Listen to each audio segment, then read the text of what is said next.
Juste peut-être pour vous ramener à la page, j'aimerais que nous regardons sur un acétate l'endroit où nous nous situons pour dans le domaine de l'Apocalypse. Ok, j'en ai plusieurs acétates ici là.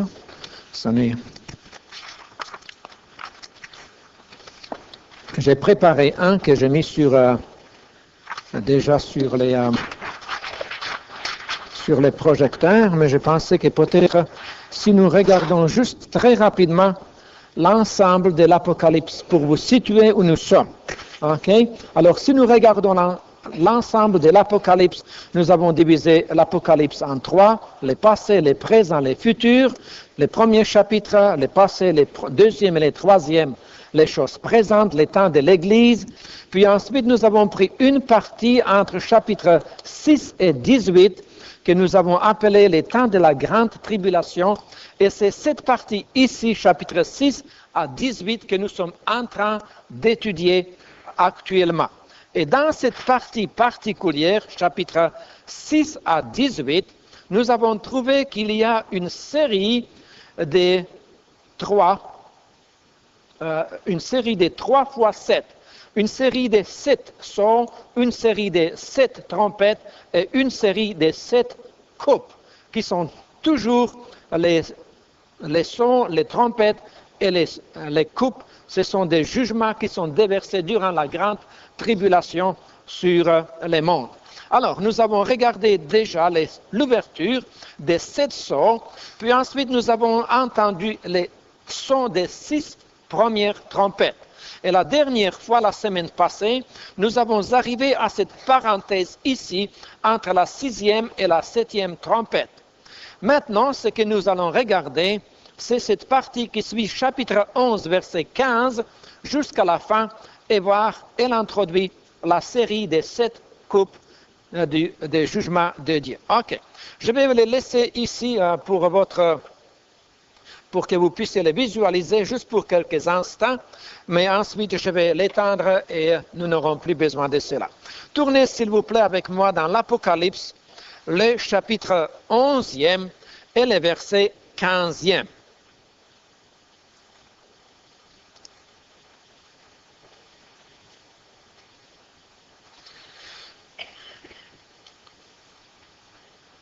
Nous avons vu aussi à partir du chapitre 9e, le verset 12e, qu'il y avait 3 malheurs annoncés.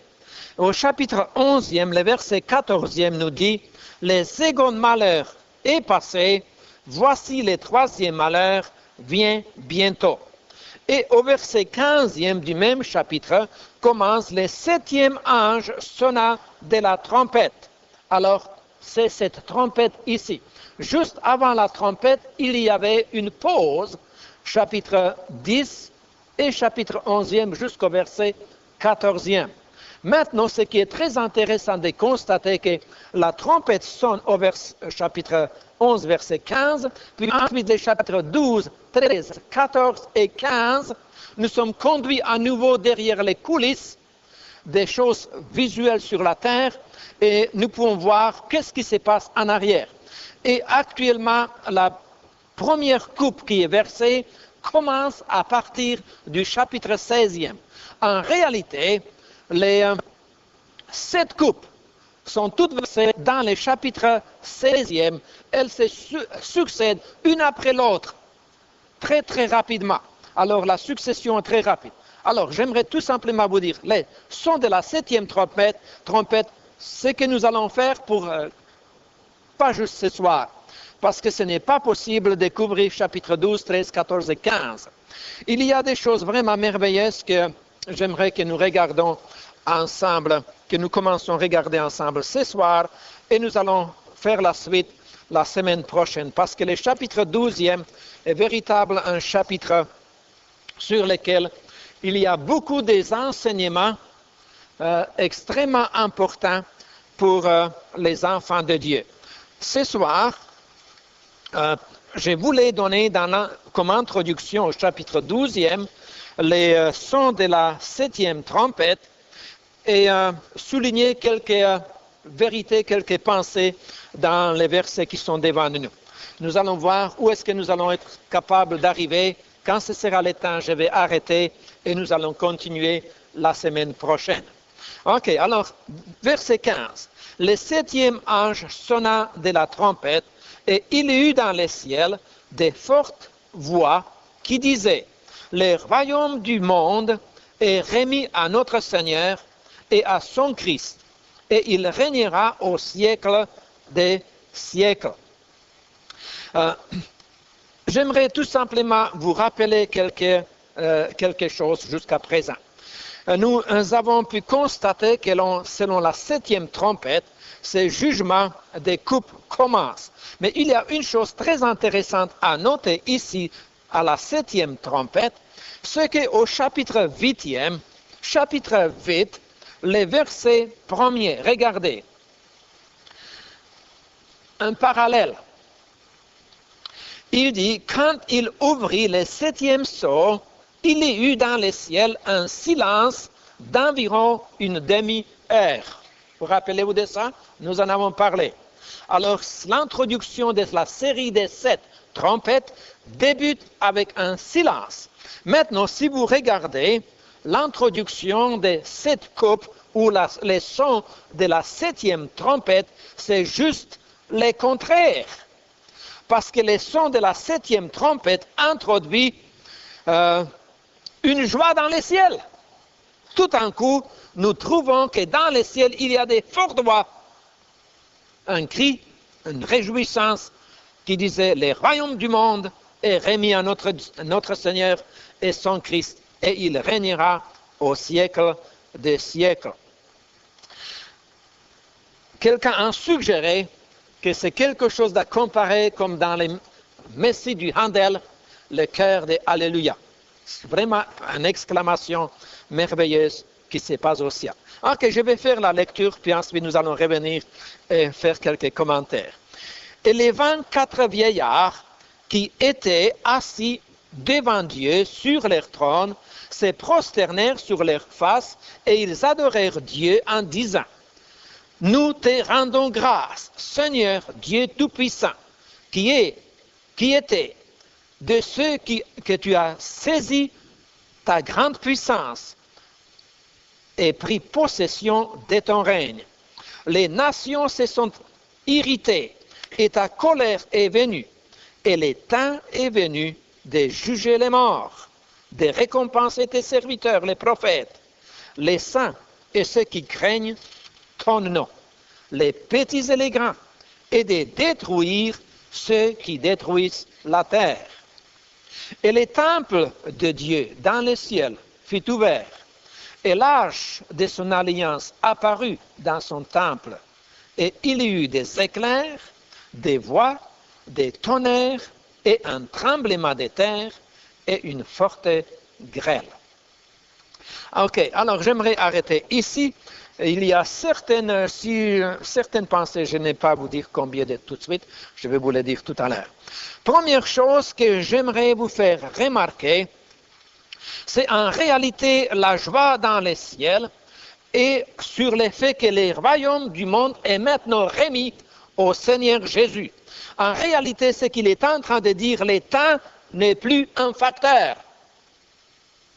On a attendu assez longtemps la grande tribulation ou le temps de cette année va se dérouler maintenant très très rapidement et l'aube du matin apparaît. Alors il y a de la joie dans les ciels parce que le temps, c'est vraiment, il n'y a plus de questions.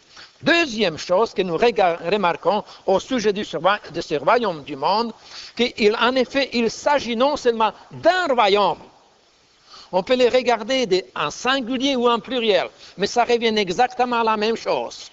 Si c'est le royaume, certainement le Seigneur Jésus a le royaume dans son ensemble pour régner. De l'autre côté, ça comprend aussi les royaumes individuels. Nous devons constater que la raison pour cela, en réalité, c'est que les royaumes de ce monde étaient contrôlés jusqu'à là par l'adversaire, le diable, qui pendant la tentation a offert au Seigneur Jésus tous les royaumes, toute la gloire et les richesses du royaume, parce qu'il dit, cela m'a été donné. Maintenant, il dit, le jour est arrivé où le Père va donner les royaumes à son Fils. Et il y a certains passages qui, à ce moment, vont s'accomplir. Et j'aimerais prendre le temps avec vous, pas tout simplement vous dire, il y a des passages qui vont s'accomplir, ça entre par une oreille, puis ça sort en même temps par l'autre oreille. J'aimerais que vous preniez quelque chose pour marquer dans votre Bible certains passages. Avez-vous déjà lu les psaumes? Ok, les psaumes deuxième. Vous pouvez lire les psaumes et vous allez trouver des choses merveilleuses dedans. Mais je ne vais pas faire la lecture du psaume deuxième, je vous les refaire. Je vais néanmoins vous demander de tourner avec moi dans le livre de Daniel. Le livre de Daniel, s'il vous plaît. Et dans le livre de Daniel, nous allons commencer avec le chapitre 2.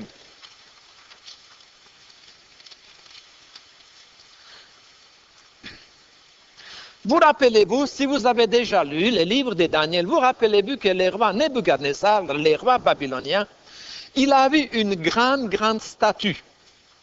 N'est-ce pas? La tête de cette statue était en or. Le tronc ou la poitrine de cette statue était en argent. Puis, en airain, puis après, en fer, à l'argile. Alors il dit que c'était 4 royaumes représentés, 4 royaumes du monde. Mais ce qui est très intéressant, c'est que pendant que les rois ils voyaient cette statue, il y a quelque chose qui est arrivé. Pardon?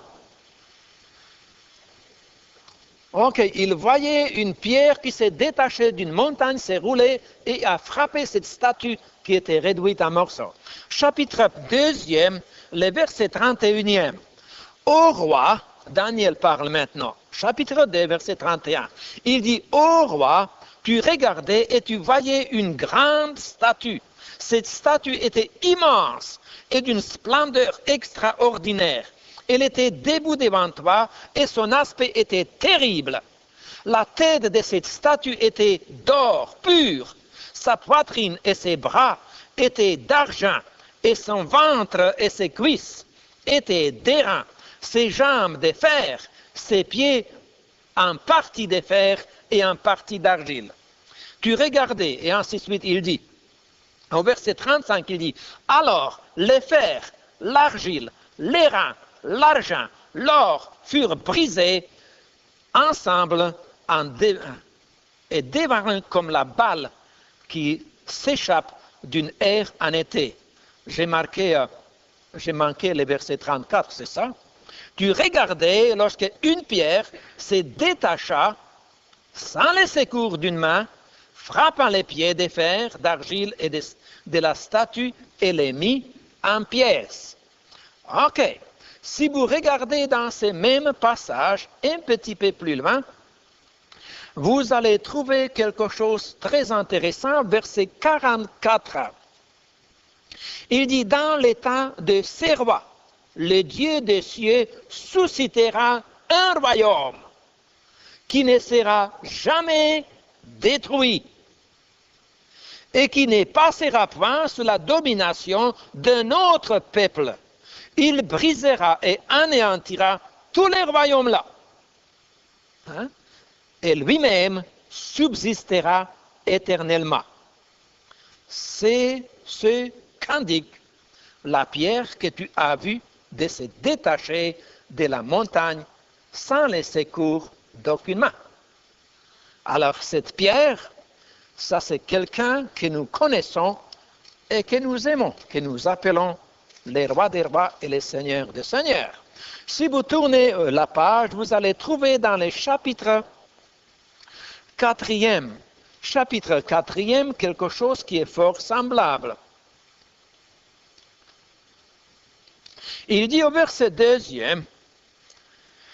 il dit, il m'a semblé bon de faire connaître, c'est le roi Nebuchadnezzar maintenant, qui est en train de publier un édit et qui dit, il m'a semblé bon de faire connaître les signes et les prodiges que le Dieu suprême a opéré à mon égard, que ses signes sont grands, que ses prodiges sont puissants. Son règne est un règne éternel, et sa domination subsiste de génération en génération. Puis ensuite il continue. Mais ce qui est très intéressant de constater, c'est quand il parle de son règne ou de son royaume. Chapitre 4, le verset 3. Maintenant, si nous allons un petit peu plus loin au chapitre 6e, et à travers de Daniel, ça c'est son thème. Chapitre 6, les versets 25e. Vous allez remarquer tout d'abord qu'il y a des changements des rois. Ce n'est plus Nebuchadnezzar, c'est Darius le Mède. Après cela, le roi Darius écrivit à tous les peuples, à toutes les nations, aux hommes de toutes langues qui habitaient sur toute la terre. Que la paix vous soit donnée avec abondance. Il dit, j'ordonne que dans toute l'étendue de mon royaume, on ait de la crainte et de la frayeur pour le Dieu de Daniel. Pourquoi? Parce que nous avons trouvé que Daniel a vraiment fait preuve de sa fidélité au Seigneur et au roi. Il était mis dans la fosse aux lions, malgré que les rois voulaient les épargner de cela. Mais Dieu l'a épargné. Alors maintenant, le roi Darius, il écrit à ce sujet et il ordonne dans tout son royaume, l'étendue de tout son royaume, qu'on ait de la crainte et de la frayeur pour le Dieu de Daniel. Pourquoi? Car il est le Dieu vivant et il subsiste éternellement. Il dit, son royaume ne sera jamais détruit. Hein? Et sa domination durera jusqu'à la fin. C'est lui qui délivre et qui sauve, et ainsi de suite. Ça, c'était chapitre 6. Chapitre 7e, il y a quelques versets que je voulais vous faire remarquer. Et entre parenthèses, chapitre 7, vous allez voir que Daniel voyait cette vision de ces 4 animaux qui ressemblaient, si je puis dire, à ceux que nous avons déjà vus précédemment dans la statue. Mais ensuite, il dit encore, dans le verset 9e, il voyait l'Éternel. Puis ensuite, au verset 13e, il dit, « J'ai regardé pendant mes visions nocturnes, et voici sur les nuées des cieux arriver quelqu'un de semblable à un fils de l'homme. » Remarquez que c'est celui qui est semblable. Il n'a pas dit c'est un homme. C'est quelqu'un qui est semblable à fils de l'homme. Il venait sur des nuées, il s'avança vers l'ancien des jours, vers Dieu le Père. Et on le fit approcher de lui. On lui donna quoi? La domination, la gloire et le règne. Et tous les peuples, les nations, les hommes et toutes les langues les servirent. Sa domination est une domination éternelle qui ne passera point, et son règne ne sera jamais détruit. Ça, c'était le verset 14e. Allez-y un peu plus loin, et si vous pouvez lire ça peut-être à un moment donné, c'est très très intéressant. Après, il nous parle des servants qui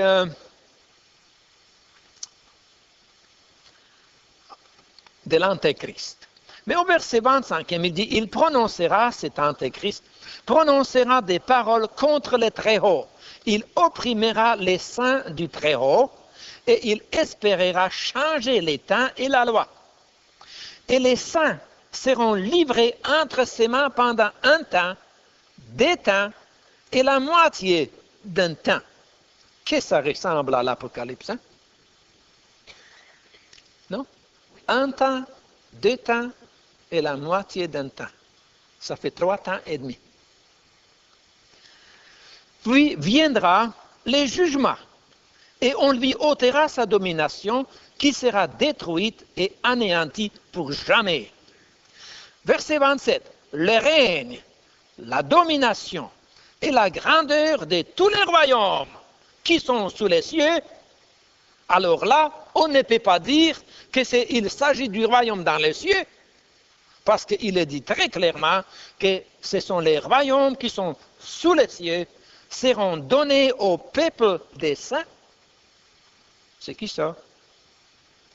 Le peuple du Saint du Très-Haut, juif.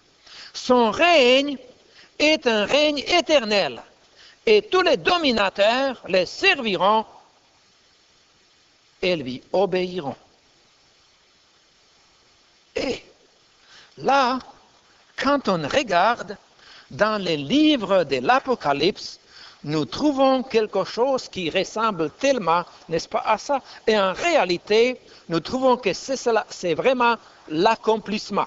Puis vous pouvez lire encore dans le livre de Zacharie, chapitre 14e, versets 2, 9 et 10. Mais je vais me contenter en disant cela. Alors c'est donc la première des choses qu'il dit au verset 15e. Le royaume du monde est remis à notre Seigneur et son Christ, et il régnera au siècle des siècles.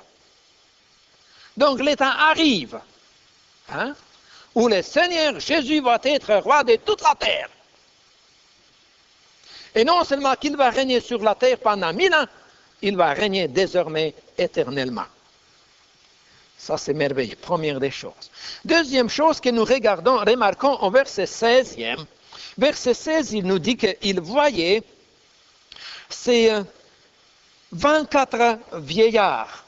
Et en réalité, nous avons déjà lu 7 fois mention à leur égard. 7 fois, il les a déjà mentionnés. Et nous le trouvons à nouveau, ces 24 vieillards, adorer l'Éternel, adorer celui qui était, ou plutôt qui est été. C'est toujours l'Éternel présent. Psaume 2, verset 9 s'accorde magnifiquement avec ça. Il nous parle de sa puissance, déclarée ici dynamique, puissance, la toute-puissance, son autorité, sa capacité, son droit, son pouvoir d'agir. Troisième chose que j'aimerais vous faire remarquer, c'est au verset 18e maintenant. Au verset 18e, il nous dit que les nations se sont irritées.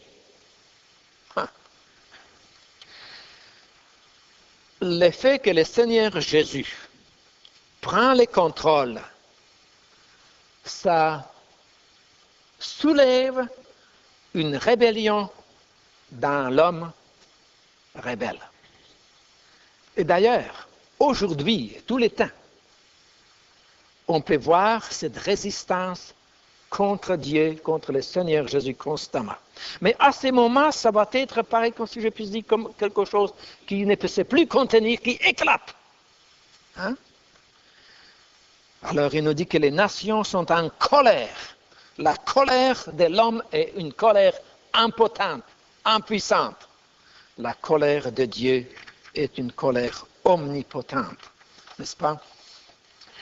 Ensuite, la chose suivante que je voudrais vous faire remarquer, encore dans ce même verset, il nous dit non seulement que les nations sont très irritées en colère, mais que la colère, ta colère, est venue.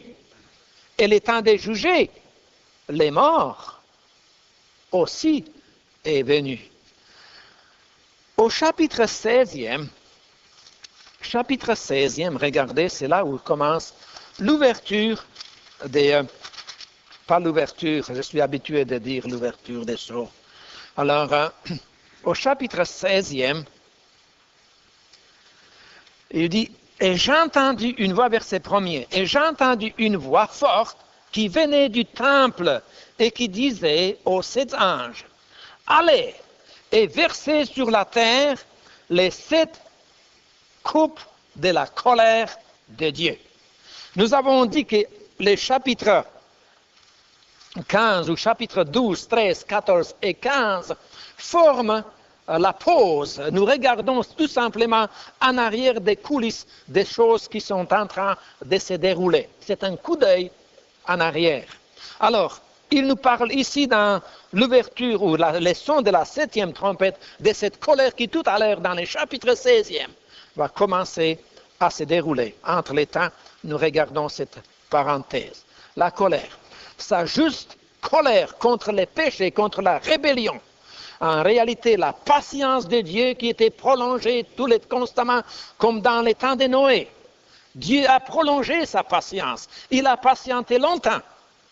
Mais à un moment donné, cette plénitude des temps ou la plénitude de la patience de Dieu, la coupe déborde. Avez-vous déjà vu l'eau dans un verre plein, puis vous mettez goutte par goutte, puis vous voyez l'eau vraiment tassée là-dessus, elle est vraiment plus haut que les bords. Mais vous pouvez ajouter goutte par goutte, et tout d'un coup, une goutte fait déborder la vase. Les Anglais disent que c'est une paille qui brise les dos d'un chameau. C'est ça? C'est la paille, une paille de trop. Hein? Une goutte de trop. Alors ici, nous pouvons voir, en effet, là, c'est la conclusion, la patience de Dieu est à son terme. Dieu est un Dieu d'amour, mais c'est vraiment quelque chose de constater que Dieu n'est pas tout simplement un Dieu d'amour, Dieu est aussi un Dieu de justice. Quel est le verset le plus frappant qui nous exprime l'amour de Dieu? Jean 3,16. Bon, alors, tournez-y dans Jean 3,16. Et Jean 3,16 nous dit, car Dieu a tant aimé le monde. Et parce qu'il a aimé le monde, il a donné son Fils unique afin que quiconque croit en lui ne périsse point, mais qu'il ait la vie éternelle. Mais dans ces mêmes chapitres, 20 versets plus tard, c'est ça, verset 36, il dit, celui qui croit au Fils a la vie éternelle. Ça, c'est l'amour de Dieu. Mais il dit, celui qui ne croit pas au Fils ne verra pas la vie. Qu'est-ce qu'il verra? La colère de Dieu. La colère de Dieu qui demeure sur lui. Alors, pendant des millénaires et des millénaires et des millénaires, pendant des années et des années et des années, Dieu patiente. Dieu patiente dans des vies individuelles. Il a patienté avec moi. Il a patienté avec mon père. Il a patienté avec mes enfants. Il patiente avec vous. Il a patienté. Mais gloire à Dieu pour ceux qui, au fond, ont profité, ont joui de la patience. Mais les hommes, les femmes, les jeunes, les vieux, qui dédaignent la patience de Dieu, un jour vont avoir affaire avec la deuxième moitié de ces versets, avec la colère de Dieu. Et les nations et les mondes, c'est de la même façon. Dieu a patienté. L'apôtre Pierre nous dit que les hommes disent, oh, les choses n'ont jamais changé. C'est toujours les mêmes, comme c'était il y a 1000 ans, ça ne change rien. Mais ils veulent oublier une chose. Ils veulent oublier que Dieu ne veut pas qu'aucun périsse, mais qu'il patiente, il patiente, il patiente, il patiente. Mais un jour, cette patience va arriver à son terme. Et ça va déclencher le jugement, la colère de Dieu. Vous rappelez-vous une fois, et ça fait quelques années de ça, pas loin de chez nous, à quelques maisons de chez nous, il y avait un voisin, je ne sais pas, il réparait quelque chose après sa maison. Il a mis son échelle contre l'arbre ou contre la maison, puis il est monté dessus. Puis, son échelle a glissé. Il s'est poigné après les fils électriques. Devinez qu'est-ce que ça fait. Moi, exactement ça. Dans l'Ancien Testament, un jour, il y avait des Israélites qui transportaient l'Arche de l'Alliance, qui était chez les Philistins. David leur a demandé de ramener l'Arche de l'Alliance à Jérusalem. Il y avait un homme qui voyait ces chars tirés par des vaches, qui voyait sur ces chars qui allaient tomber. Usa, je ne sais pas, maladroit? Non, ce n'était pas maladroit. Il voulait empêcher que les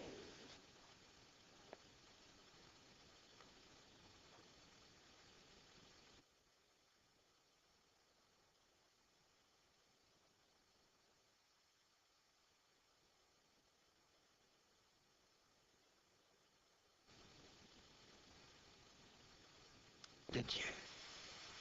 Dieu est patient, mais Dieu est saint. J'aurais donc voulu vous lire ce que Daniel nous dit au sujet de la sainteté de Dieu.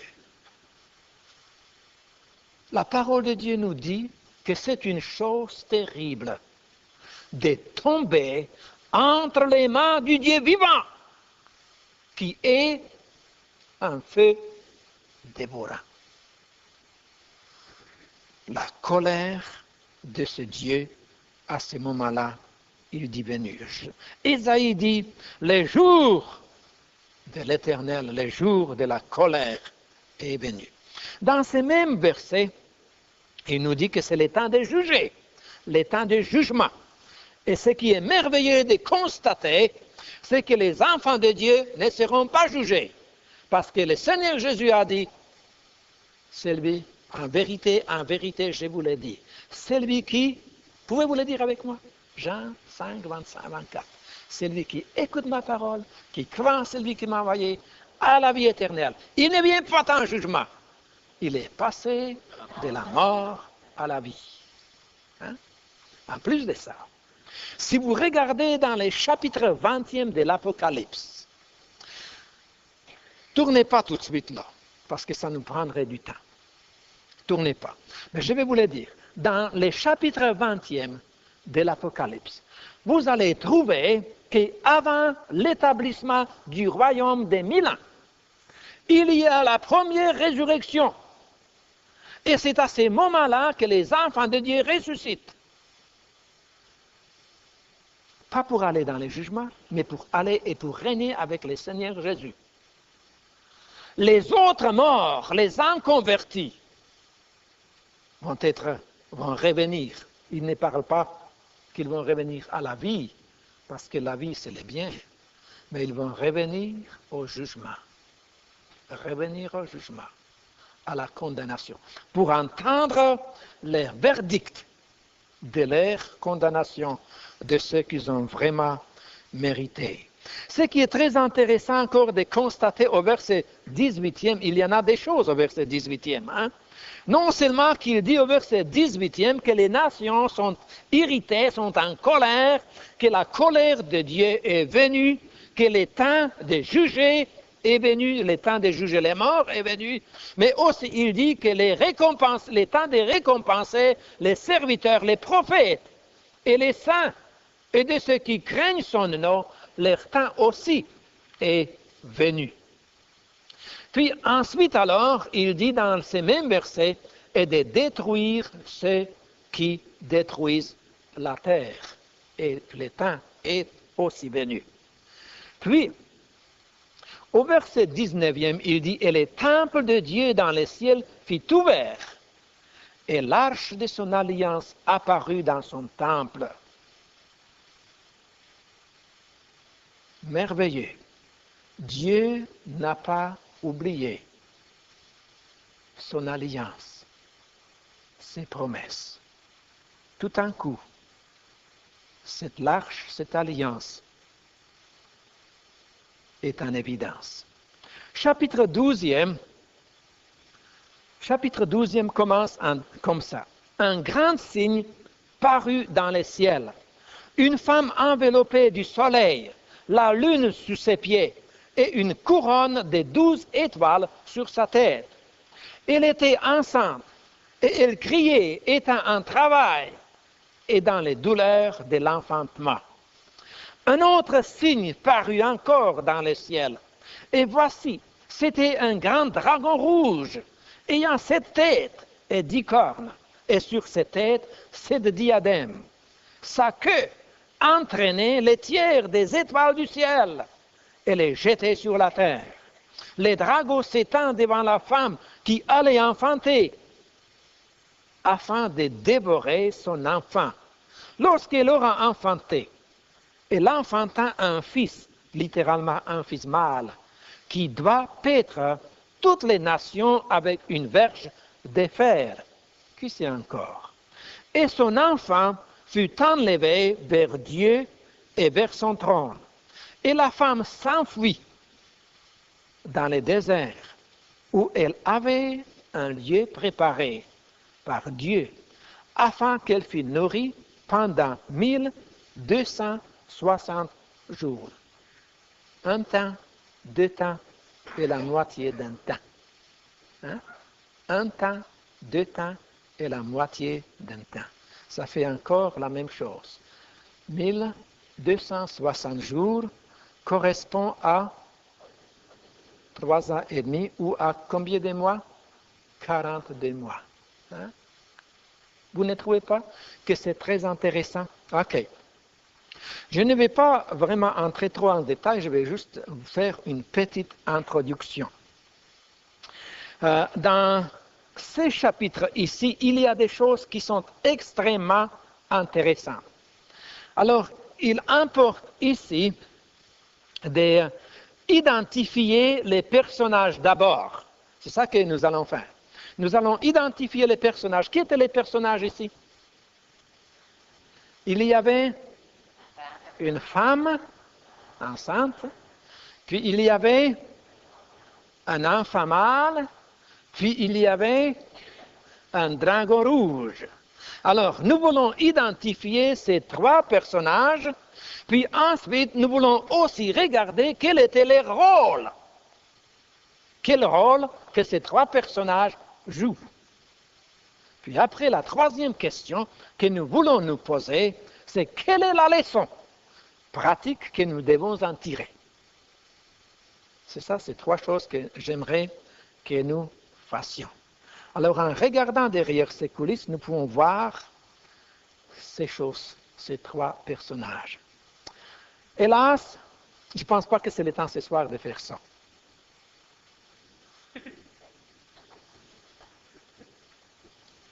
Mais, en attendant, avez-vous déjà vu une image d'un peintre renommé qui représentait la Vierge comme étant la reine sur les globes ou qui devait enfanter et qui au fond c'était... Ouais. Alors ça c'est une des...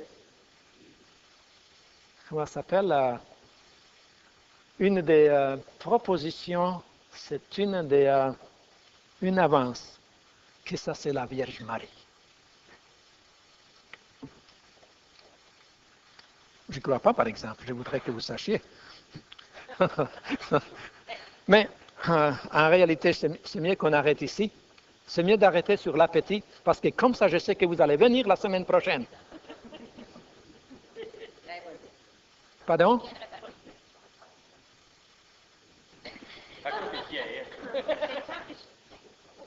Ah, je ne sais pas. Est-ce que c'est enregistré?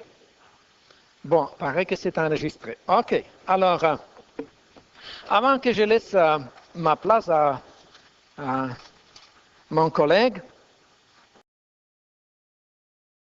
OK, je vais faire la lecture, puis ensuite nous allons revenir et faire quelques commentaires. Et les 24 vieillards qui étaient assis devant Dieu sur leur trône se prosternèrent sur leur face et ils adorèrent Dieu en disant: Nous te rendons grâce, Seigneur Dieu Tout-Puissant, qui était de ceux que tu as saisi ta grande puissance et pris possession de ton règne. Les nations se sont irritées et ta colère est venue, et le temps est venu de juger les morts, de récompenser tes serviteurs, les prophètes, les saints et ceux qui craignent ton nom, les petits et les grands, et de détruire ceux qui détruisent la terre. Et le temple de Dieu dans le ciel fut ouvert, et l'arche de son alliance apparut dans son temple, et il y eut des éclairs, des voix, des tonnerres, et un tremblement de terre, et une forte grêle. Ok, alors j'aimerais arrêter ici. Il y a certaines pensées, je n'ai pas à vous dire combien de tout de suite, je vais vous les dire tout à l'heure. Première chose que j'aimerais vous faire remarquer, c'est en réalité la joie dans les ciels et sur le fait que le royaume du monde est maintenant remis au Seigneur Jésus. En réalité, ce qu'il est en train de dire, le temps n'est plus un facteur.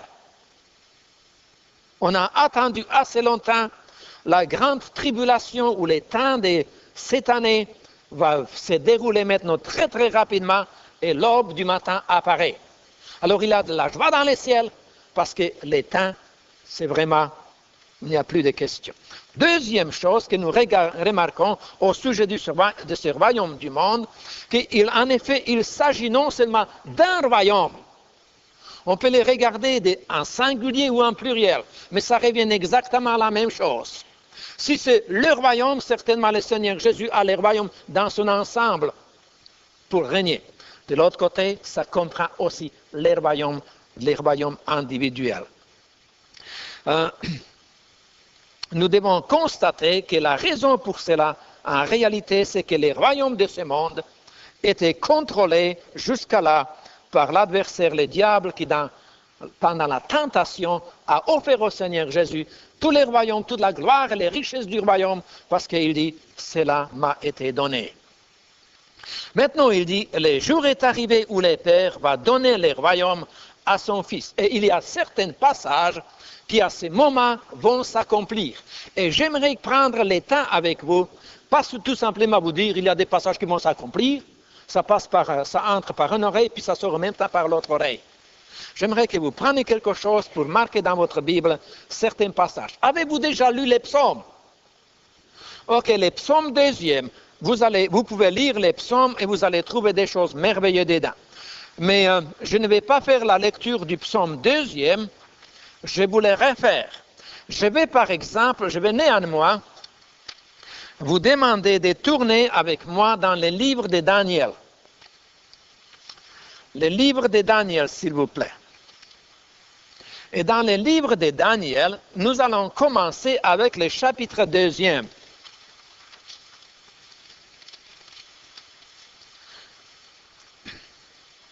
Vous rappelez-vous, si vous avez déjà lu le livre de Daniel, vous rappelez-vous que le roi Nebuchadnezzar, le roi babylonien, il a vu une grande statue. N'est-ce pas? La tête de cette statue était en or. Le tronc ou la poitrine de cette statue était en argent. Puis, en airain, puis après, en fer, à l'argile. Alors il dit que c'était 4 royaumes représentés, 4 royaumes du monde. Mais ce qui est très intéressant, c'est que pendant que les rois ils voyaient cette statue, il y a quelque chose qui est arrivé. Pardon? Ok, ils voyaient une pierre qui s'est détachée d'une montagne, s'est roulée et a frappé cette statue qui était réduite en morceaux. Chapitre 2, le verset 31. Ô roi, Daniel parle maintenant, chapitre 2, verset 31. Il dit, ô roi, tu regardais et tu voyais une grande statue. Cette statue était immense et d'une splendeur extraordinaire. Elle était debout devant toi et son aspect était terrible.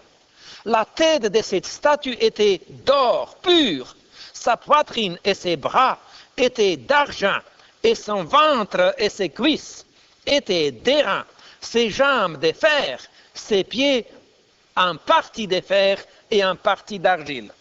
Tu regardais, et ainsi de suite, il dit, au verset 35, il dit, alors le fer, l'argile, l'airain, l'argent, l'or furent brisés ensemble et dévarant comme la balle qui s'échappe d'une aire en été. J'ai manqué le verset 34, c'est ça? Tu regardais lorsque une pierre se détacha sans le secours d'une main, frappant les pieds des fers d'argile et de la statue et les mit en pièces. Ok. Si vous regardez dans ces mêmes passages un petit peu plus loin, vous allez trouver quelque chose de très intéressant, verset 44. Il dit, dans l'état de ces rois, le Dieu des cieux suscitera un royaume qui ne sera jamais détruit et qui ne passera point sous la domination d'un autre peuple. Il brisera et anéantira tous les royaumes-là. Hein? Et lui-même subsistera éternellement. C'est ce qu'indique la pierre que tu as vue de se détacher de la montagne sans le secours d'aucune main. Alors cette pierre, ça c'est quelqu'un que nous connaissons et que nous aimons, que nous appelons les rois des rois et les seigneurs des seigneurs. Si vous tournez la page, vous allez trouver dans les chapitres 4e, chapitres 12, 13, 14 et 15, nous sommes conduits à nouveau derrière les coulisses des choses visuelles sur la terre et nous pouvons voir qu'est-ce qui se passe en arrière. Et actuellement, la première coupe qui est versée commence à partir du chapitre 16e. En réalité, les 7 coupes sont toutes versées dans le chapitre 16e. Elles se succèdent une après l'autre, très très rapidement. Alors la succession est très rapide. Alors j'aimerais tout simplement vous dire, les sons de la 7e trompette, ce que nous allons faire pour, pas juste ce soir, parce que ce n'est pas possible de couvrir chapitre 12, 13, 14 et 15.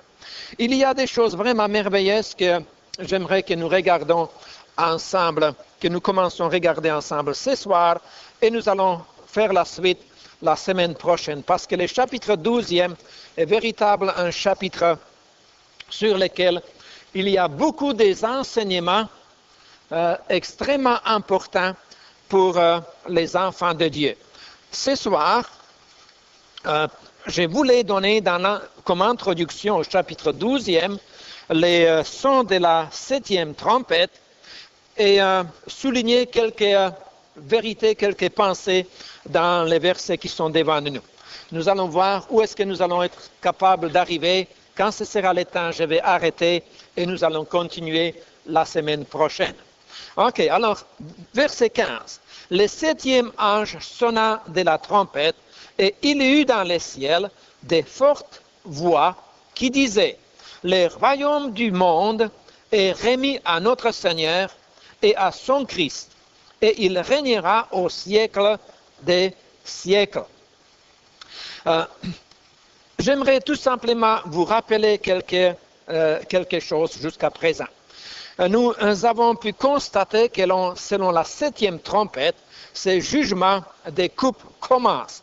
Mais il y a une chose très intéressante à noter ici, à la 7e trompette, c'est qu'au chapitre 8e, chapitre 8, les versets premiers, regardez, un parallèle. Il dit, quand il ouvrit le 7e sceau, il y eut dans le ciel un silence d'environ une demi-heure. Vous rappelez-vous de ça? Nous en avons parlé. Alors, l'introduction de la série des 7 trompettes débute avec un silence. Maintenant, si vous regardez l'introduction des 7 coupes ou les sons de la 7e trompette, c'est juste le contraire. Parce que les sons de la 7e trompette introduit une joie dans le ciel. Tout d'un coup, nous trouvons que dans le ciel, il y a des fortes voix. Un cri, une réjouissance qui disait, le royaume du monde est remis à notre Seigneur et son Christ, et il régnera au siècle des siècles. quelqu'un a suggéré que c'est quelque chose à comparer comme dans les messies du Handel, le chœur de Alléluia. C'est vraiment une exclamation merveilleuse qui se passe au chapitre 4e, quelque chose qui est fort semblable. Il dit au verset 2e, il dit, il m'a semblé bon de faire connaître, c'est le roi Nebuchadnezzar maintenant, qui est en train de publier un édit et qui dit, il m'a semblé bon de faire connaître les signes et les prodiges que le Dieu suprême a opérés à mon égard. Que ces signes sont grands, que ces prodiges sont puissants. Son règne est un règne éternel et sa domination subsiste de génération en génération. Puis ensuite il continue. Mais ce qui est très intéressant de constater, c'est quand il parle de son règne ou de son royaume. Chapitre 4, le verset 3. Maintenant, si nous allons un petit peu plus loin au chapitre 6e, et à travers de Daniel, ça c'est son thème. Chapitre 6, les versets 25e. Vous allez remarquer tout d'abord qu'il y a des changements des rois. Ce n'est plus Nebuchadnezzar, c'est Darius le Mède. Après cela, le roi Darius écrivit à tous les peuples, à toutes les nations, aux hommes de toutes langues qui habitaient sur toute la terre. Que la paix vous soit donnée avec abondance. Il dit, j'ordonne que dans toute l'étendue de mon royaume, on ait de la crainte et de la frayeur pour le Dieu de Daniel. Pourquoi? Parce que nous avons trouvé que Daniel a vraiment fait preuve de sa fidélité au Seigneur et au roi. Il était mis dans la fosse aux lions, malgré que les rois voulaient les épargner de cela. Mais Dieu l'a épargné. Alors maintenant, le roi Darius, il écrit à ce sujet et il ordonne dans tout son royaume, l'étendue de tout son royaume, qu'on ait de la crainte et de la frayeur pour le Dieu de Daniel. Pourquoi? Car il est le Dieu vivant et il subsiste éternellement. Il dit, son royaume ne sera jamais détruit. Hein? Et sa domination durera jusqu'à la fin. C'est lui qui délivre et qui sauve, et ainsi de suite. Ça, c'était chapitre 6. Chapitre 7e, il y a quelques versets que je voulais vous faire remarquer. Et entre parenthèses, chapitre 7, vous allez voir que Daniel voyait cette vision de ces 4 animaux qui ressemblaient, si je puis dire, à ce que nous avons déjà vu précédemment dans la statue. Mais ensuite, il dit encore, dans le verset 9e, il voyait l'Éternel. Puis ensuite, au verset 13e, il dit, « J'ai regardé pendant mes visions nocturnes, et voici sur les nuées des cieux arriver... » Juste peut-être pour vous ramener à la page, j'aimerais que nous regardions sur un acétate l'endroit où nous nous situons pour dans le domaine de l'Apocalypse. Ok, j'en ai plusieurs acétates ici, là.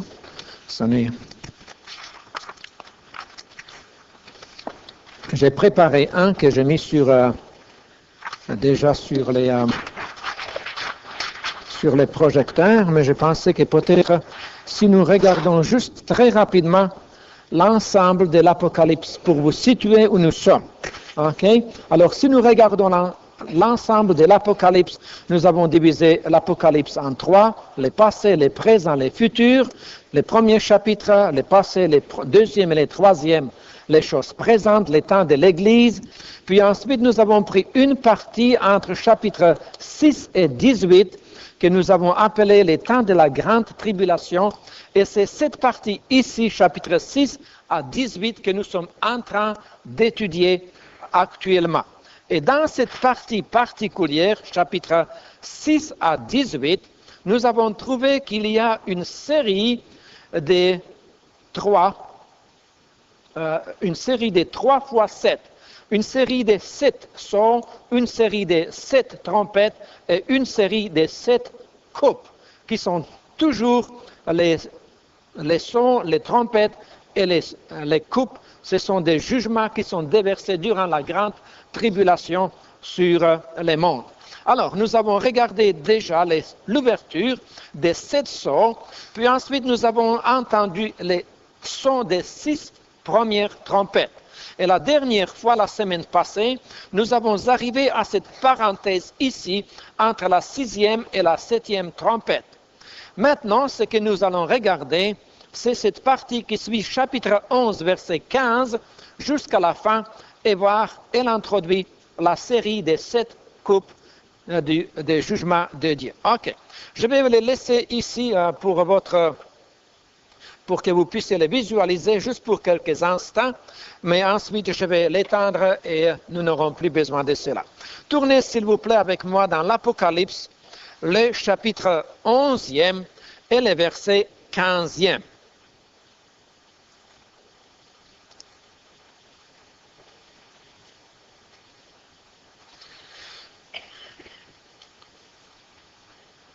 Nous avons vu aussi à partir du chapitre 9e, le verset 12e, qu'il y avait 3 malheurs annoncés.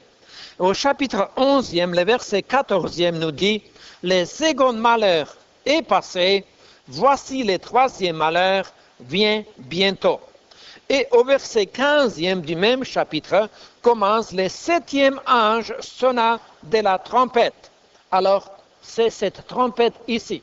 Juste avant la trompette, il y avait une pause, chapitre 10 et chapitre 11e jusqu'au verset 14e. Maintenant, ce qui est très intéressant de constater que la trompette sonne au chapitre 11, verset 15, puis